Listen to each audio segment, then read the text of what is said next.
Hi everyone, welcome to Money Mondays. I'm Francesca Sorbis, helping to educate, empower, and enable clients to achieve their home and property ownership goals. Today I'm going to start a two-part series about identity theft. What is identity theft? Some things to do to prevent it, and some things to do if you are in fact a victim of identity theft. So identity theft happens when someone uses a piece of your information, your social, your name, your address, date of birth, etc., to pretend they're you and they commit fraud. It is the second biggest category of consumer complaints, and theft can happen as a reason, data breaches, malware activity, credit card theft, ATM skimmers, Wi-Fi hacking, phishing scams. There's many ways that your identity can be stolen. So by law, credit reporting agencies can only give out information about you with your consent. Okay, you must give your written consent for someone to access your file. So there may be instances in when credit companies can ask or target a certain demographic of people. So they might say, hey, I want someone who has this credit score and this income or this information. So they may ask for certain demographics and you might fit. So the credit reporting agencies aren't giving out your personal information, but they may give out a list of individuals to these companies. And this is where some of your pre-screeners come out, those mailers that you get, you're pre-approved, and those applications that you get in the mail.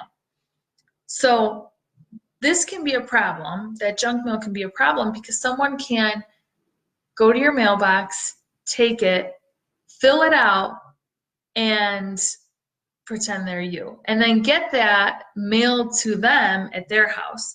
So that's one way that someone can get a credit card in your name without you ever knowing it. So to avoid this, what you can do is you can opt out of those pre-screened offers or those applications and some of the junk mail that comes from that. You can opt out at the credit bureaus. Okay, so what you can do is call them at 1-888-5-OPT-OUT or 1-888-678-8688. And I'll put that also in the description of the video. But if you call them, you tell them to take that you want to opt out, and then a good amount of your junk mail, especially those pre-screened offers, won't be sent to you, but it is only valid for 5 years. Something else you can do to try to prevent identity theft is to place a security freeze on your credit report so that if someone by chance does get access to some of your personal information, they won't be able to get a loan or get use your credit to commit any fraud with it. So no new lines of credit can be opened. This will also not allow anyone to access any information from your credit report without your consent. So getting this security freeze on your report. The only downside to this is that if you are looking to refinance or buy a house or get any kind of loan, you will need additional steps to take the freeze off, but you can add or take away the freeze at any time on your account with the credit bureaus.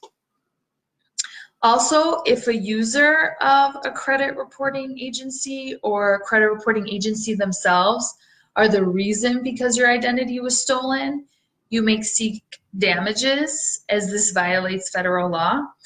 So you can sue in state or federal court.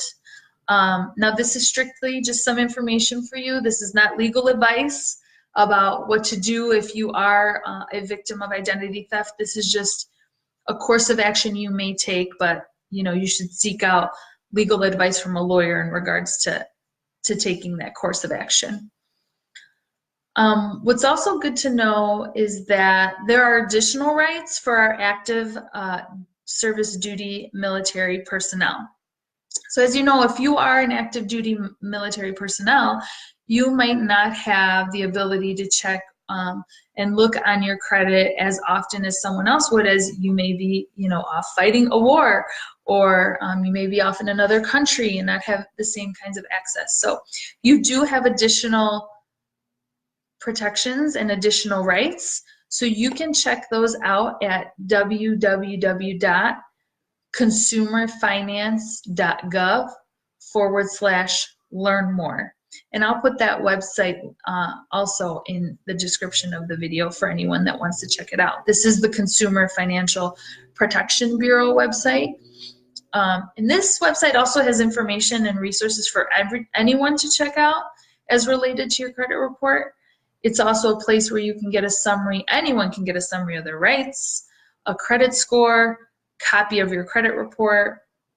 Again, that website's www.consumerfinance.gov/learn more.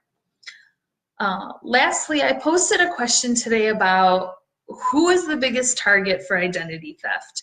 Many answered seniors, but the actual answer is children.